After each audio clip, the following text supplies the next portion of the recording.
Hello dear students, कैसे हैं आप सभी। आई होप कि बहुत अच्छे होंगे। तो इस वीडियो में हम प्रश्नावली 6.3 से क्वेश्चन नंबर 13 को सॉल्व करेंगे।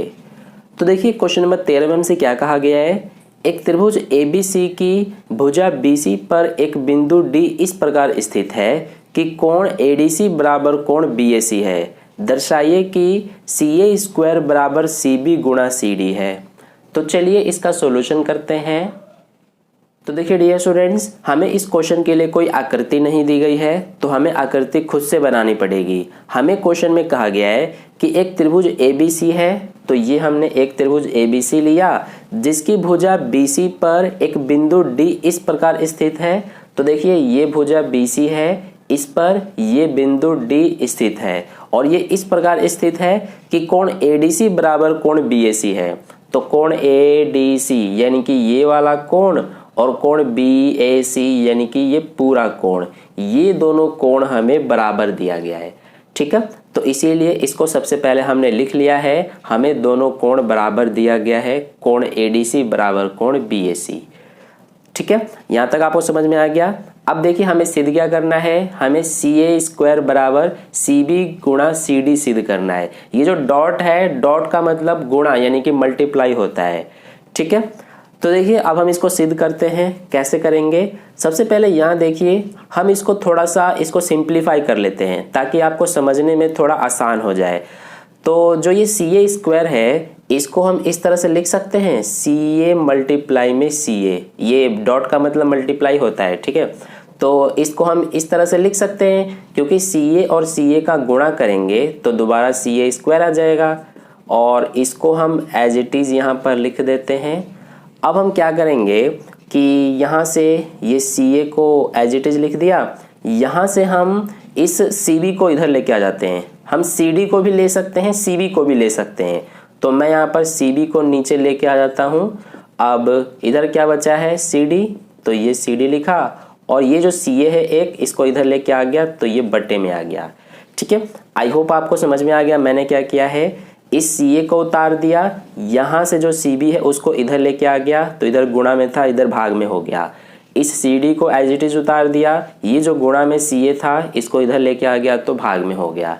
अब देखिए सबसे पहले हम ये ट्राई करेंगे कि कैसे ना कैसे करके हम ये जो है इसको यानी कि जो ये भुजाओं का अनुपात है इसको हम बराबर लेकर आ जाए कैसे भी। ठीक है, अगर ये बराबर आ जाता है तो हमारा ऑटोमेटिकली ये सिद्ध हो जाएगा। तो देखिए हम कैसे करेंगे, इसके लिए यहाँ से हमारा सॉल्यूशन स्टार्ट होता है। तो इसके लिए क्या करेंगे हम कि सबसे पहले हमें कोण ADC और कोण BAC ये दोनों कोण बराबर दिए गए हैं, तो हम इन्हीं दोनों त्रिभुजों को ले लेते हैं। त्रिभुज ADC यानी कि ये वाला त्रिभुज छोटा वाला और त्रिभुज BAC यानी कि ये पूरा बड़ा वाला त्रिभुज। ध्यान रखना हम ये पूरा बड़ा त्रिभुज ले रहे हैं और ये छोटा वाला त्रिभुज ले रहे हैं।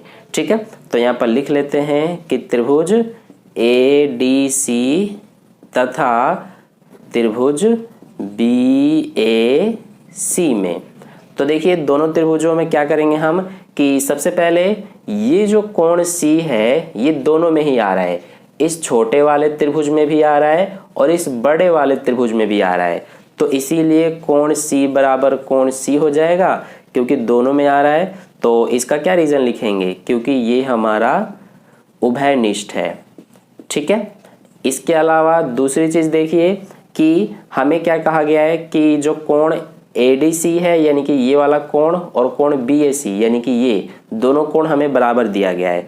तो लिख लेते हैं कि कोण ADC बराबर है कोण BAC के। इसका क्या रीज़न लिखेंगे, ये हमें दिया है।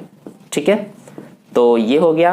अब देखिए दो कोण हमने दोनों ही त्रिभुजों में बराबर दिखा दिया, तो इसीलिए इसमें हमारा एंगल समरूपता कसौटी लग रहा है यानी कि कोण। तो यहाँ पर हम लिख देते हैं एंगल समरूपता कसौटी द्वारा। क्या होगा इसमें कि जो दोनों त्रिभुज हैं यानी कि त्रिभुज ADC ये समरूप सिद्ध हो जाएगा त्रिभुज BAC के। तो हमने दोनों त्रिभुजों को समरूप सिद्ध कर दिया। अब देखिए हम क्या करेंगे, अगर दोनों त्रिभुज समरूप सिद्ध हो गए तो इनकी जो भुजाओं का अनुपात है वो बराबर होगा। तो इसीलिए देखिए हमें क्या लाना है, सबसे पहले CA बटे CB लाना है। तो CA हमारा कब आएगा, ये लास्ट और फर्स्ट वाले को लेने पर CA आ जाएगा, तो ये हम लिख देते हैं। बटे में CB कब आएगा, देखिए लास्ट और फर्स्ट वाले को लेने पर CB आ जाएगा। ठीक है, बराबर में CD बटे CA है, तो CD कब आएगा, जब लास्ट और बीच वाले को लेंगे, तो ये CD हो गया। ऐसे ही इसमें भी लास्ट और बीच वाले को लेंगे तो CA हो गया। तो यहाँ पर आप देख सकते हैं कि हमने इस तरह का जो है यहाँ पर लेकर आ गए। ठीक है, और ये हमारा क्यों होगा, क्योंकि इसका रीजन लिखेंगे कि समरूप त्रिभुज के संगत भाग। ठीक है, तो यहाँ पर हम लिख लेते हैं समरूप त्रिभुज के संगत भाग। क्योंकि देखिए हमने क्या किया है कि सबसे पहले जो हमारे दोनों त्रिभुज हैं उनको हमने समरूप सिद्ध कर दिया। तो एंगल समरूपता कसौटी से दोनों त्रिभुज समरूप सिद्ध हो गए।